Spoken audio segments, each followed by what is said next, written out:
you been avoiding conflict lately? Are you afraid that if you speak your truth to someone, you might damage the relationship permanently? Is inner conflict eating you up inside? Maybe you're thinking one thing, but doing another, and you just can't seem to get your head and heart to line up. As humans, we all deal with conflict. Join Jennifer McKenna now as she talks to business leaders about the importance of conflict and how we can all move through it with greater grace and ease, ultimately taking our relationships and our lives to the next level by facing conflict courageously.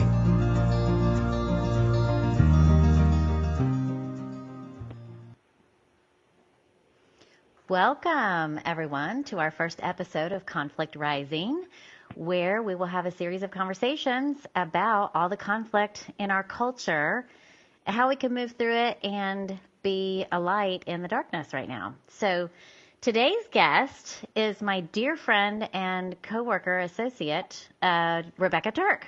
So Rebecca, welcome to the show. Thank you. I'm happy to be here.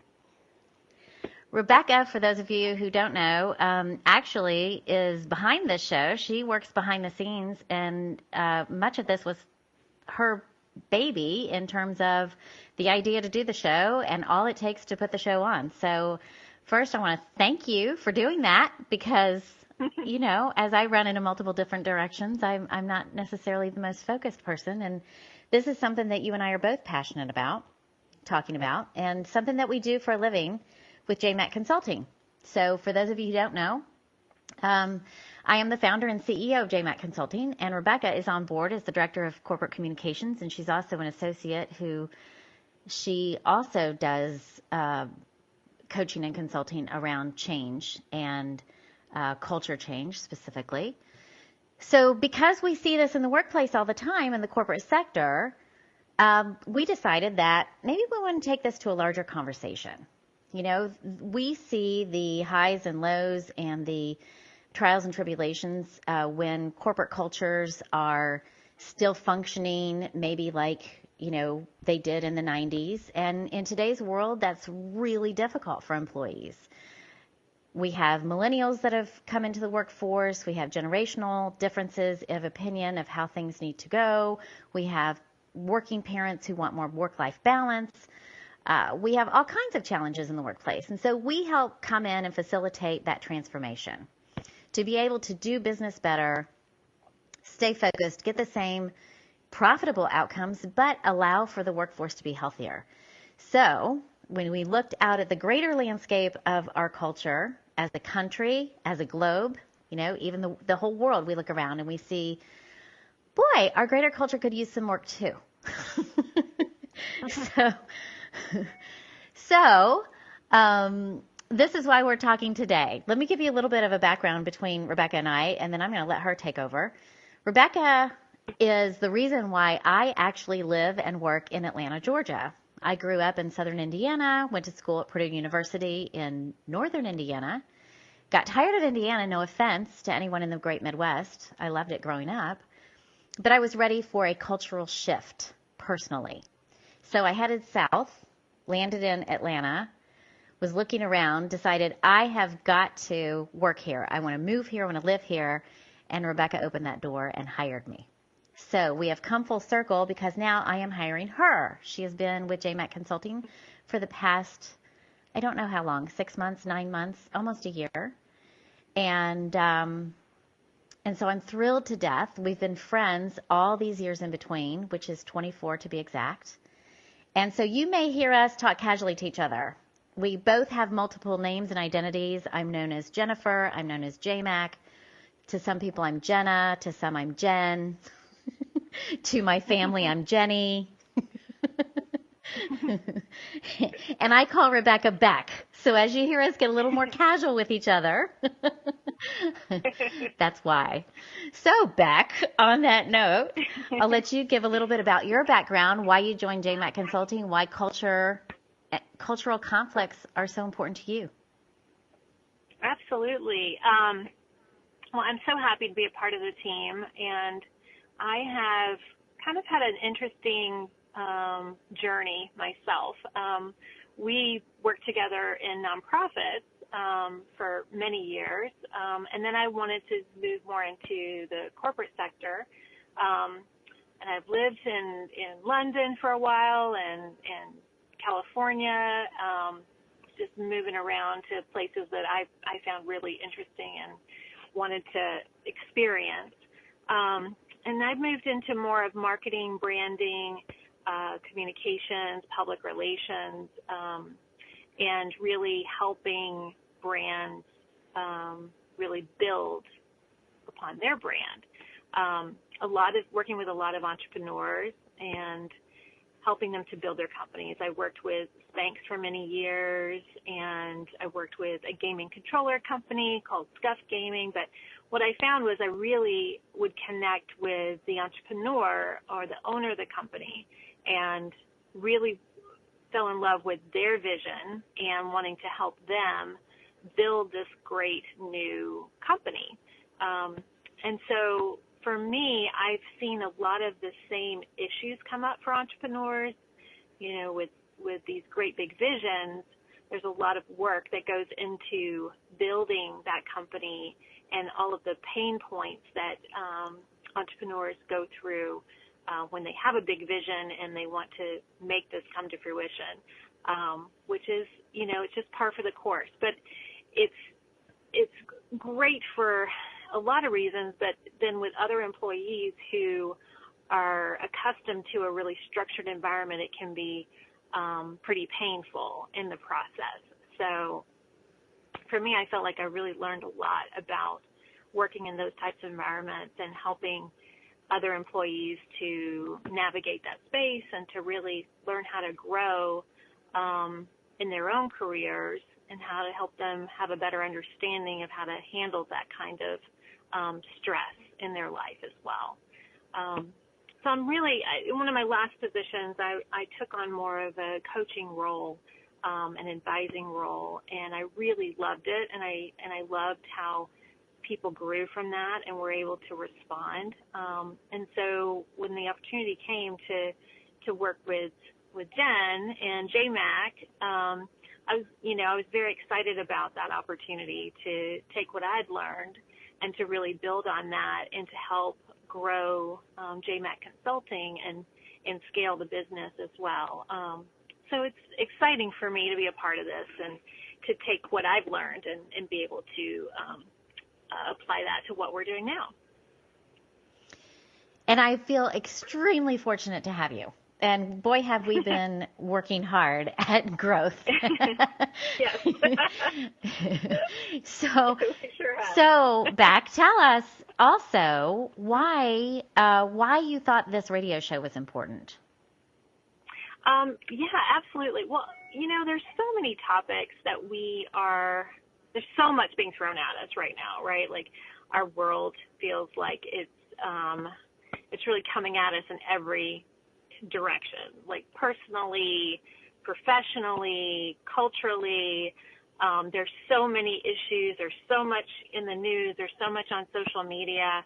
And we are just bombarded with conflict and in all different parts of our lives. And I think the part that's really missing is to really help us understand and have a voice of reason and a dialogue, communication about all of the different things that are going on in the world, that I find really interesting and compelling. And I have lots of opinions, but I want to also hear other people's opinions, because I think that's what we're really missing, is to really have a dialogue and to be able to talk about it, talk about things honestly and openly and authentically, to where we're not just pushing our opinion down people's throats, but we're actually taking the time to listen and to express how we feel, and to have a little insight maybe into other people's situations if they've gone through something that's traumatic or have experienced conflict, and how they've been able to help themselves and resolve that within themselves, or been able to find ways of coping. I think it's important for us to know more about that and to have a better understanding of it. Yeah, definitely. I agree. And you touched on such an important point when conflict is involved, and that is listening, right? Conflict Mm-hmm. starts from within. We have inner conflict before we ever even get to the external conflicts. And a lot of times the inner conflict is unconscious. So when we have large groups of people who are just fighting outside themselves with other people or other people's ideas, then we have a tremendous amount of conflict and a lot of residual impact that's negative. And so let's do a deeper dive into that whole concept of conflict and why it's actually important. We chose the name conflict rising because when you look out at the greater culture, it feels as though everywhere you turn, there is nothing but conflict and division. And there are times when that conflict becomes so acute and so pervasive that it feels overwhelming. And then if we're just watching it in the news or reading it in the paper or hearing about it, from our neighbor and seeing it on social media, and then we're just being bombarded with the same bad news, and it's something that we don't feel we have any control over, then it can actually we can feel very helpless and hopeless. So, when we discussed this show and the idea behind it and the theme of it, what we touched on was it's super important that we highlight the importance of conflict because it is conflict that gives us clarity. And if everything were smooth sailing all the time and everything were, positive and beautiful, we really wouldn't stretch and grow. We would find our tribe, we would stay with our tribe, we would have a bunch of people around us who think like we do, and then chances are good we would find conflict within that over time because, well, we're not all robots and we're not all clones. We all have feelings, we all have thoughts, we all have beliefs, and those don't always mesh even with the people we love the most.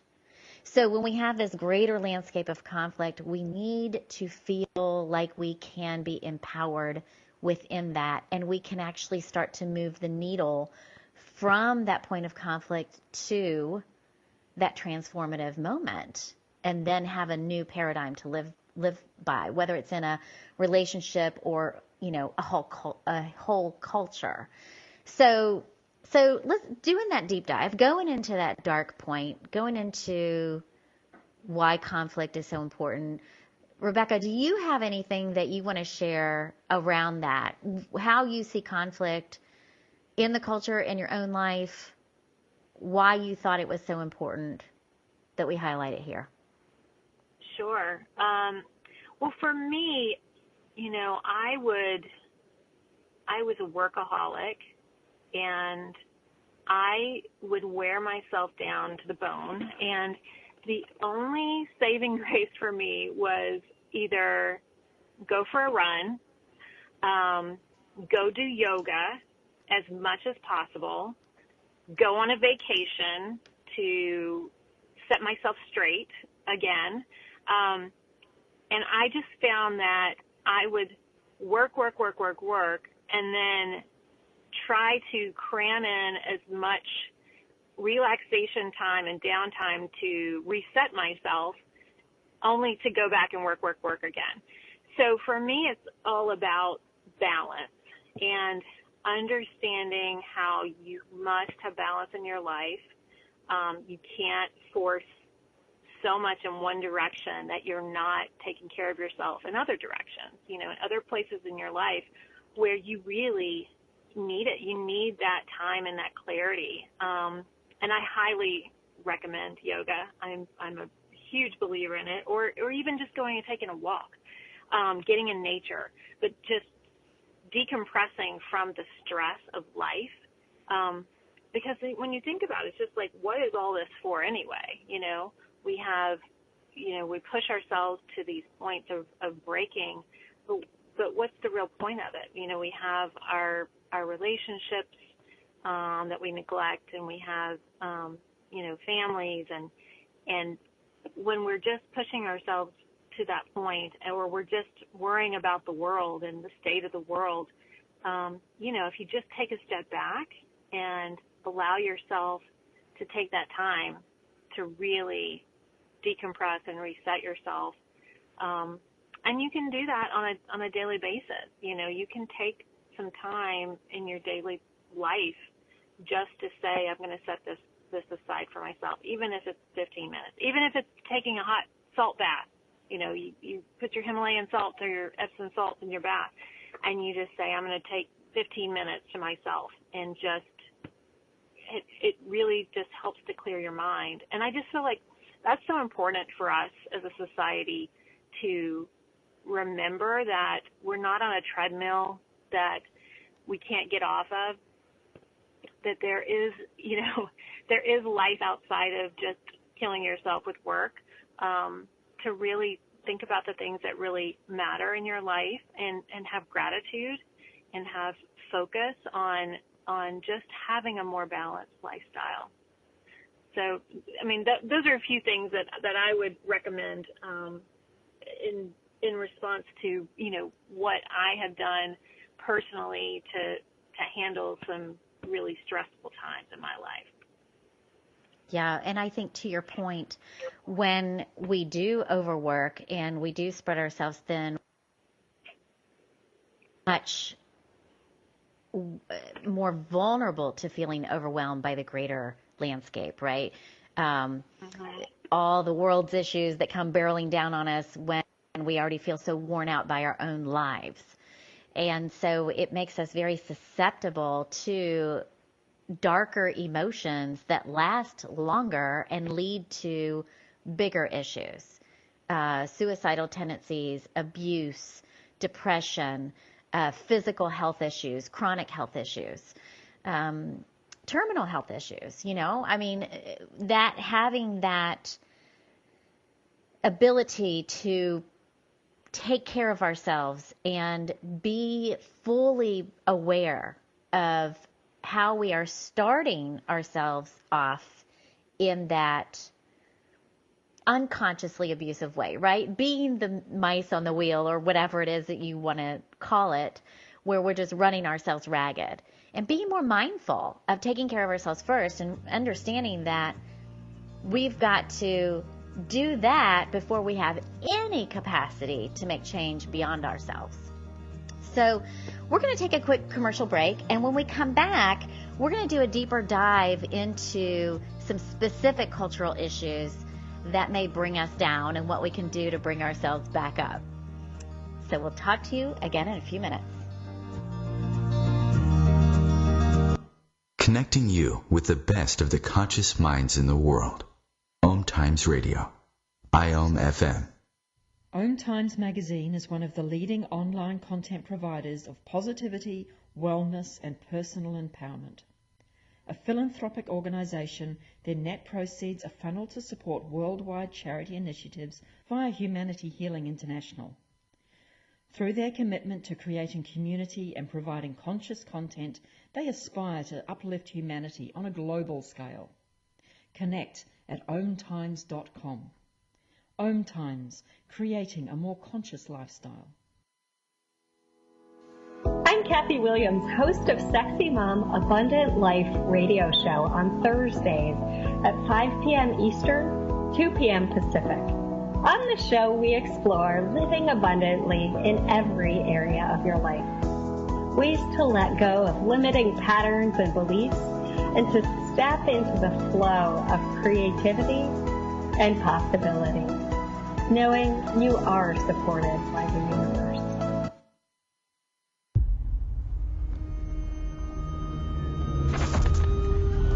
Opiates has taken everything and everyone I've ever loved away from me. Everything. I blew my ankle out and I got prescribed pain pills by my doctor. If making my detox public is going to help somebody, I'm all for it. So I just wish I would have had a warning. Opioid dependence can happen after just 5 days. Know the truth, spread the truth. A message from Truth, the Ad Council, and ONDCP.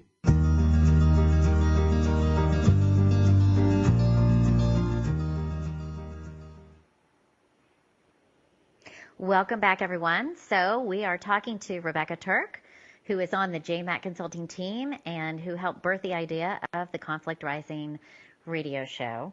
And so today's episode is our first, and we are talking about why we decided to do a show on culture and why we named it Conflict Rising. What does it mean to us? So welcome back, everyone. Rebecca, my first question in this second portion of the hour is, what cultural issue affects you the most when you look out on the greater landscape? You know, we've been talking about our work habits and stress and the culture, corporate culture, and how it's affected us and what we've done. But when we look at the greater landscape, there's so many hot, divisive issues today.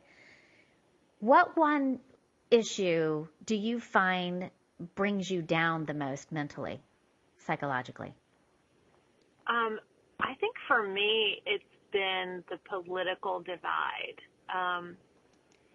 You know, I was a press intern between my junior and senior year in college, and I went to Washington, D.C., and I went to a women's college in Georgia, and then I had this opportunity to, leave small town Georgia and go to Washington, D.C. and experience working for, he was a Democratic senator from Georgia at that time.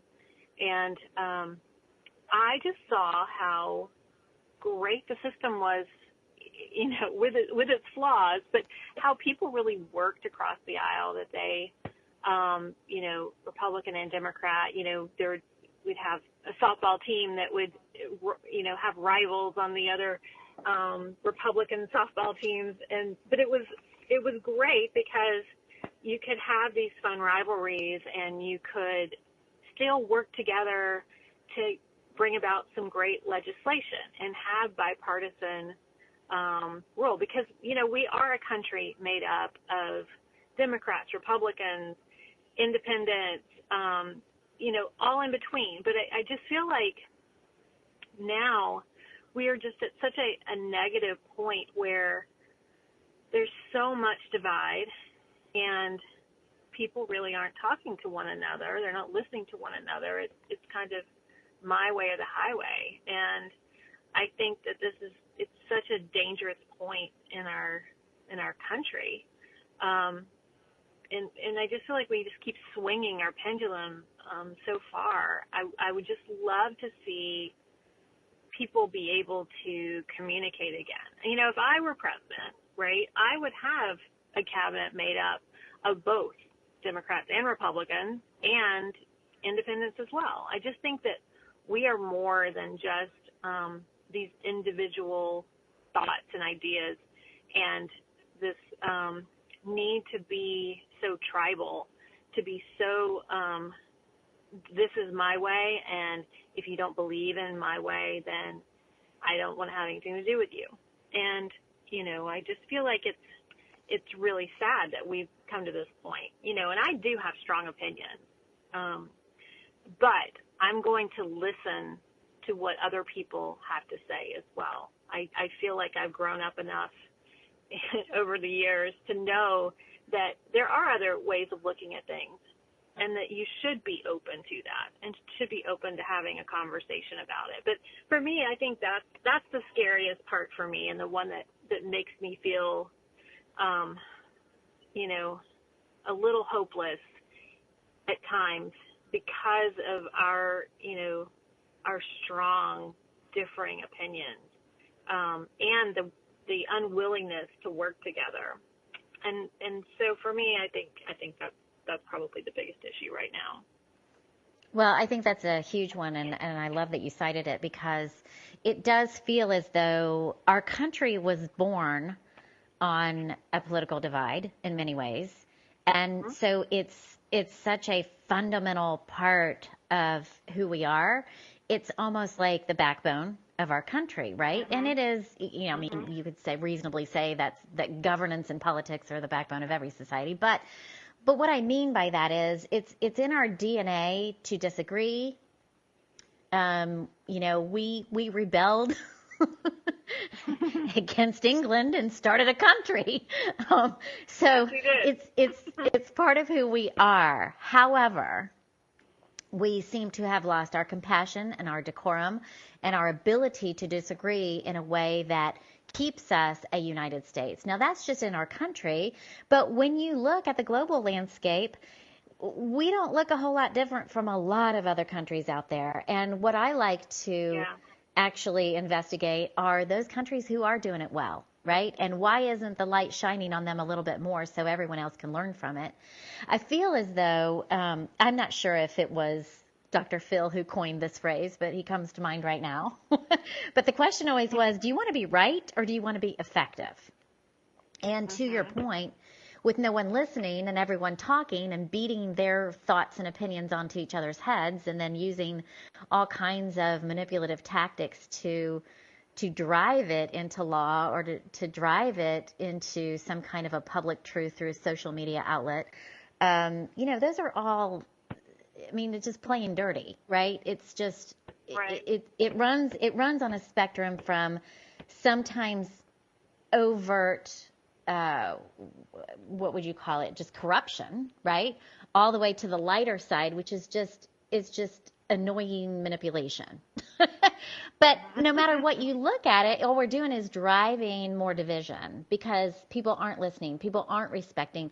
I mean, I read an article once that talked about the history of, when did liberal become a dirty word, right? Because there's a whole faction of conservatives who actually think that liberal is a criminal.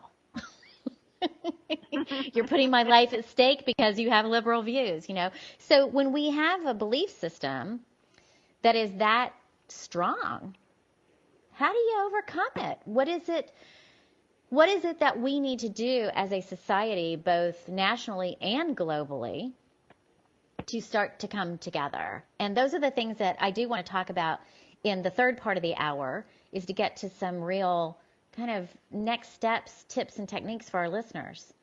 But in the meantime, touching on that political divide, I do feel like that's also what's behind so much of the ugliness with some of the other cultural issues, right? When you look at the LGBTQ community and they're just trying to get the same basic rights as the next person, and that's become a political divide, right? You look at women's rights and their healthcare rights and their rights to make decisions about their own bodies, that's become a political divide.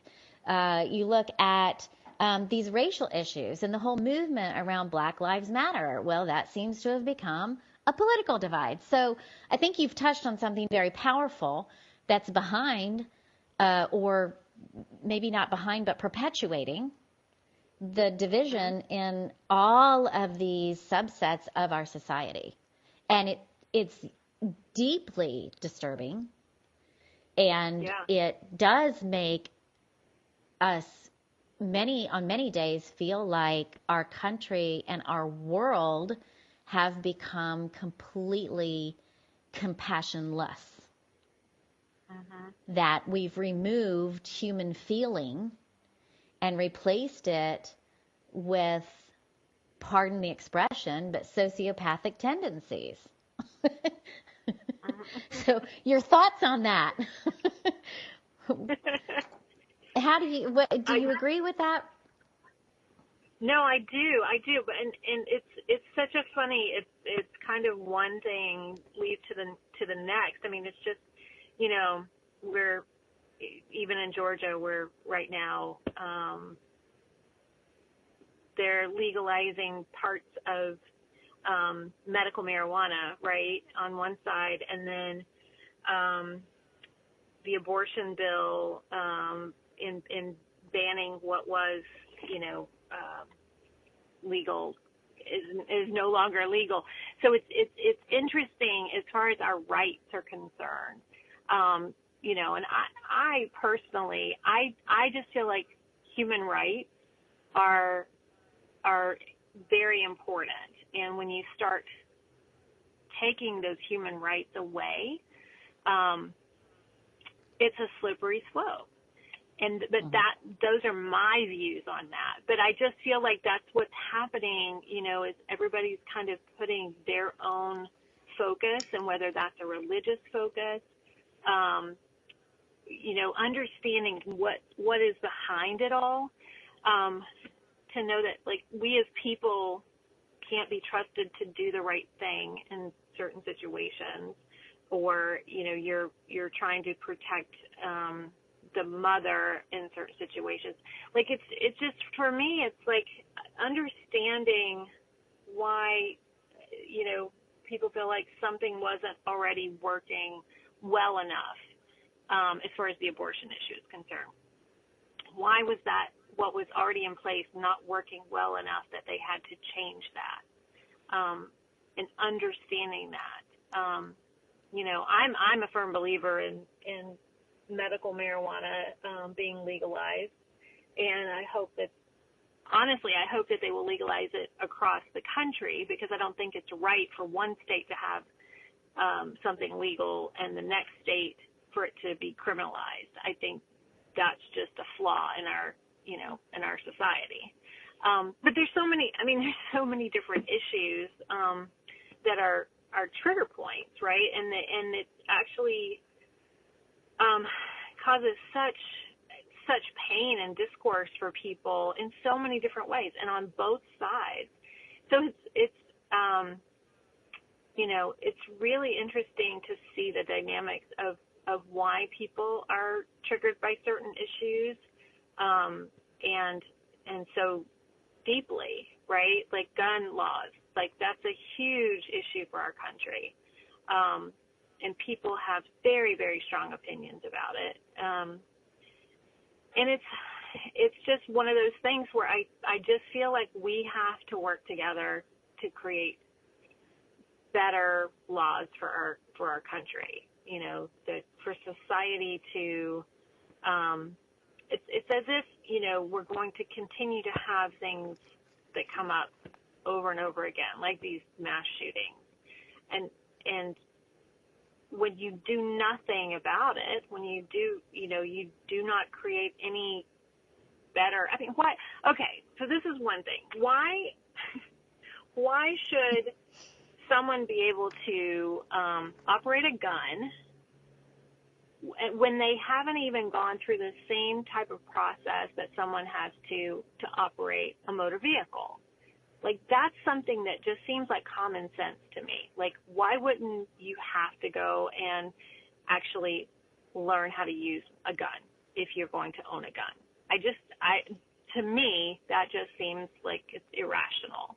But I have lots of opinions about lots of things, so I'm probably off track. So I think what you're describing is a perfect example of what we are struggling with culturally, which is when laws are being pushed from a belief system as opposed to more objective, common sense, or a statistic, data-based kind of approach, right?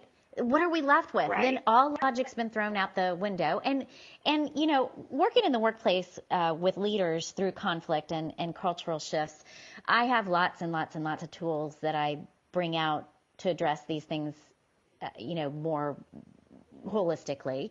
But one of them is the way we think as human beings. We're all wired differently, but there are multiple assessments that kind of categorize us. And one of those is the way we make decisions. Half the population makes the decisions based on logic, half makes based on feelings.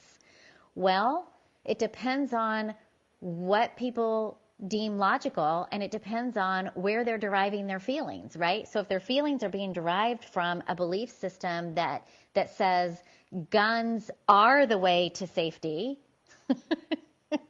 which we see all the time, that seems completely illogical to those of us who think we should definitely at least go through some kind of safety check, as you said, just like going to the DMV. Nobody wants to go to the DMV and have to go through the testing to get their driver's license. No one wants to stand in line to get it renewed. No one wants to deal with all that red tape, but you have to do it to drive a motor vehicle, right? So to your point, right.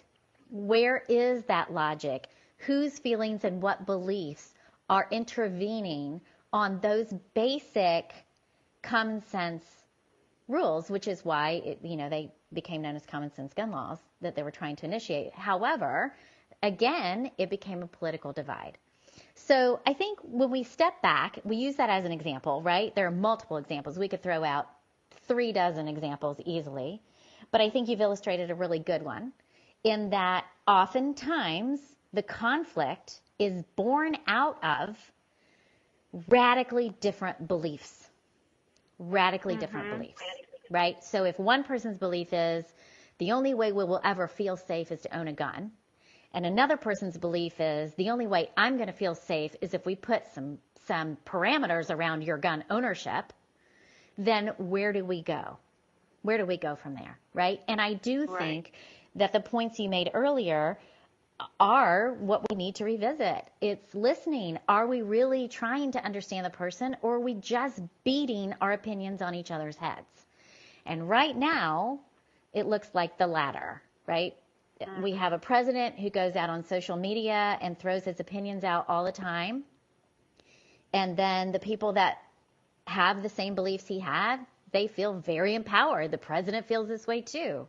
Meanwhile, there was very little listening involved before those opinions got thrown out into the public landscape. So we've got all kinds of habits and issues that are perpetuating our cultural issues. And when our leadership isn't listening, it makes it super, super challenging for the rest of us to feel as though we can make an impact.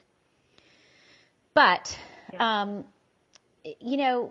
there are ways to do that, and we see people every day. I mean, as I said in the beginning of the show, conflict is our way to clarity. Without conflict, we don't get inspired toward change, right? Sometimes we do if we get really super excited about something we want, because it's my belief that love is the only thing that can challenge fear, right? Those are the two polar opposite energies. So if your belief system's based in fear, you have to love something and want something and be passionate about something more to push you through those fears, to make you want to change to get it. So I think conflict plays a huge role in inspiring and motivating us toward positive change. So if you think about something, Rebecca, in your life that has challenged you, when we come back, I want to talk about how you move through the conflict, and then we're going to give our listeners some real practical tips and tools on what they can do to feel more empowered to move through conflict and make some cultural shifts.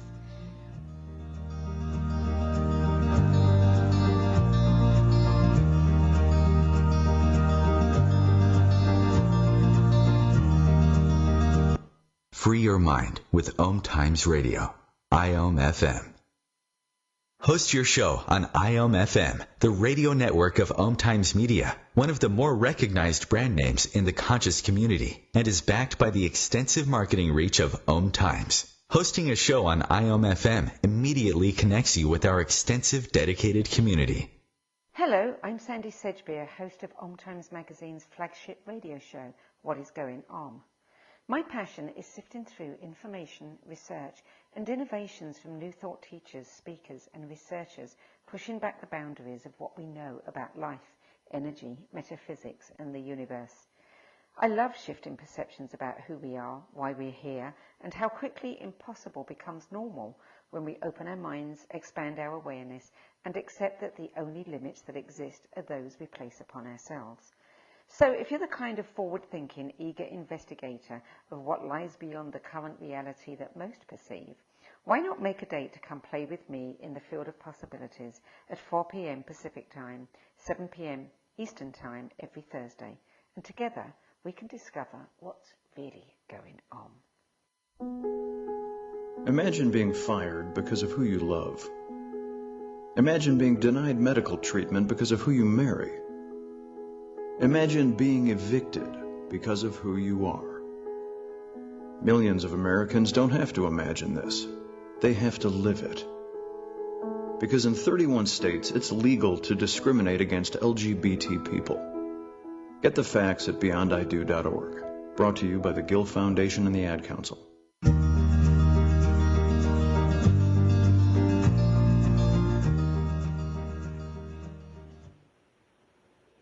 Welcome back.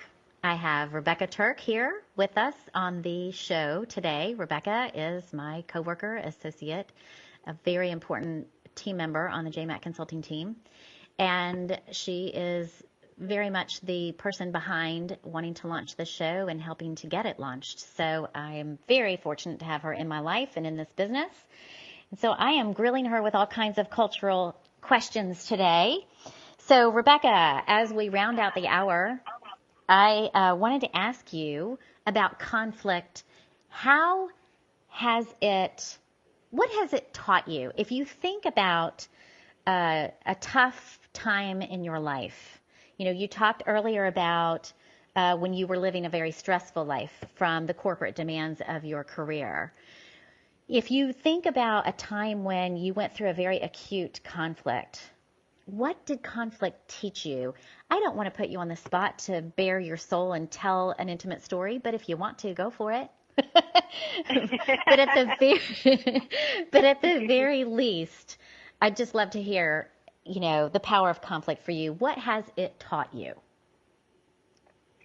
I think for me, a couple of experiences come to mind. I did go through a very painful divorce, and I'll just use that as an example because I did learn so much from it. I was basically a perfectionist growing up. I felt like everything had to be perfect. I had to be a great student. I had to be a great person. I had to be perfect in every way. And, divorce was not part of my story. I never saw that happening in my life. My parents were divorced, none of my aunts and uncles. I didn't know anybody really who was divorced. So for me, it was so foreign, and it was such a failure, and it was such an admittance of failure. And so for me, I had to really get real with myself and allow myself to be vulnerable, which was, very difficult for me at the time. But high amounts of stress and strain on myself and my health physically, and what that was doing to me just by staying in a marriage that wasn't right for me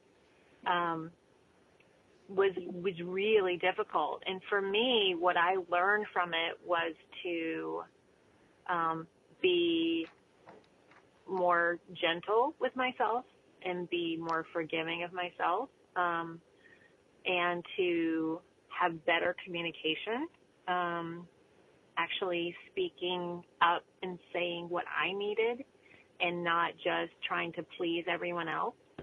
And I think I took that into more of my career later on because I kept doing that same pattern of I have to be perfect.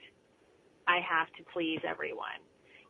So although I got myself out of that marriage, I hadn't done enough therapy on myself, which I do recommend highly, to actually understand what happened in my youth, and how I was still perpetuating that same pattern throughout my adult life. And then once I found my voice and I actually was able to speak up for myself and to say when something wasn't right or something wasn't serving me, or I could identify, behaviors and bosses that wasn't appropriate, and I would speak up and say something about it. But it took such a long time to get there because I was so conditioned to be perfect. And so actually saying something that might hurt someone else wasn't deemed appropriate for a young lady in the South. So for me, I think that was like some of the biggest lessons, and I was so grateful. I'm so grateful now for all of my experiences, no matter how painful, because I've learned so much. And I think a lot of people can probably relate to parts of that, where you do feel like you have to do everything perfectly, and the pressure that you put on yourself is immense. And so when you finally let go of that and just say, this is who I am, I'm okay with not being perfect, and I'm going to do my best, and I will learn from my failures. Awesome. I think that your story is a story that would resonate with millions of other people. And, you know, to be able to see it so clearly in retrospect is the gift, right? That's the wisdom. Mm-hmm. And I do believe that that's what this greater cultural conflict is going to help all of us do, right? When we move through this, when we each shift individually, and then we come together collectively, I do think that it's not just the darkest before the dawn, that the dawn of a new day is going to be the most beautiful day that we can create. It may be a long time from now. We may have way more to learn than we can imagine. But I also liken it to nature, right? It's the seed has to completely bust. It's almost like it has to annihilate for the new birth to begin, or, you know, for the blossom or the plant to take hold or whatever. But point being is that destruction leads to beautiful construction. And so as we round out the hour and we talk about tips and tools for others, I think you've touched on so many powerful things already. In the first part of the hour, you know, you talked about finding balance and how important that is, and you know, doing whatever practice helps you do that. For you, it was yoga. For me, it's yoga. For me, it's also I go to the gym. Therapy you brought up too. Those are things that you can really do to take care of yourself. But I just want to touch on that for a second, because I do believe, and I say this all the time in the workplace, it's easy to point at other people. It is so easy to do. And right now we've got so many leaders that are really easy targets. I mean, it's so easy to do that. But is it effective? Are we making change by pointing the finger? Never, never does that truly work to make positive change, nor to sustain it. So we do have to start with ourselves. And, you know, I have the quote in my home, be the change you wish to see in the world, right? And as trite as it sounds, we've touched on, you know, through this conversation, multiple things that you can do. Everyone knows for themselves what works for them, but you actually have to stop and ask yourself that question. Stop and be conscious and conscientious about, are you being your strongest self today? And if not, give into it. Give into it. Take the nap. Take the day off. Go to yoga. Do what you need to do to reset. But there are other things that you talked about earlier in the hour. Listening, I've touched on that probably 3 times so far in the conversation, because I don't feel like we could ever say it enough, because I don't think that we could all do it enough. And there are certain techniques around listening that we need to even go deeper into, right? There's listening just for the sake of it. Like, okay, I just want to make sure that this person feels heard, and I'm going to do all the appropriate body language to make sure they know that they're being heard, and I'm going to stay silent and, you know, button my mouth up just so they know they're being heard. There's that, but is that effective? No. It's listening to understand, right? Listen, actually activate your listening with the intention to understand the other person. Meet them where they are. And don't just listen to have a rebuttal. Don't just listen to find the opening to, you know, totally smash their argument. That's not good listening skill, everyone. So these are all things. You touched on being vulnerable, right? You said in your own story, be vulnerable. You had to be vulnerable enough to actually step back and ask yourself, what is this teaching? What's this teaching me about me? I think we all need to ask those questions on a regular basis. You know, if I stumble over a social media tweet and somebody shared it and the, you know, point of origin was Donald Trump, I immediately feel my blood pressure just go through the roof. And in that moment, I know I am not going to be effective with anything I say or do in this moment because I can feel rage seeping through my system. So there are things I have to do, right, to get myself back in check and not to let what someone else does pull me off my center, because then I have no capacity to be a light in a dark world. So being vulnerable enough not to fight, but to just sit back and allow yourself to reflect. What is it that this is teaching me about me? We need to start asking that question of ourselves more often. There are just a few more things I want to go into, but I also don't want to dominate the conversation. So, Rebecca, what are some other tips and tools you would offer up for others who are really struggling right now with all the divisiveness and all the ugliness and the negativity, and who are really struggling to find hope and to find any energy? They feel overwhelmed by the darkness around us right now during this very transformative period of time. What would you say? I would just say that if they can just take a moment every day to find something to have gratitude for, because when you have gratitude for what you already have in your life, even if it's the smallest thing, like you're grateful for the sun shining, or you're grateful for hearing a bird singing, or being able to take a walk, or have your pet in your life. Even if it's the smallest thing, you'll begin to see a change in yourself and the way that you look at the world. With just that simple thing. I mean, and then if you need a moment, right, I would say figure out a way to have a meditative practice, even if that's just walking. Walking is incredibly important for creating some balance in your life. I find, even if I feel terrible, if I feel like I'm like starting to get sick, I will just take a walk outside, and all of a sudden I feel so much better. Like just doing the smallest things can then make you feel so much better in your everyday life.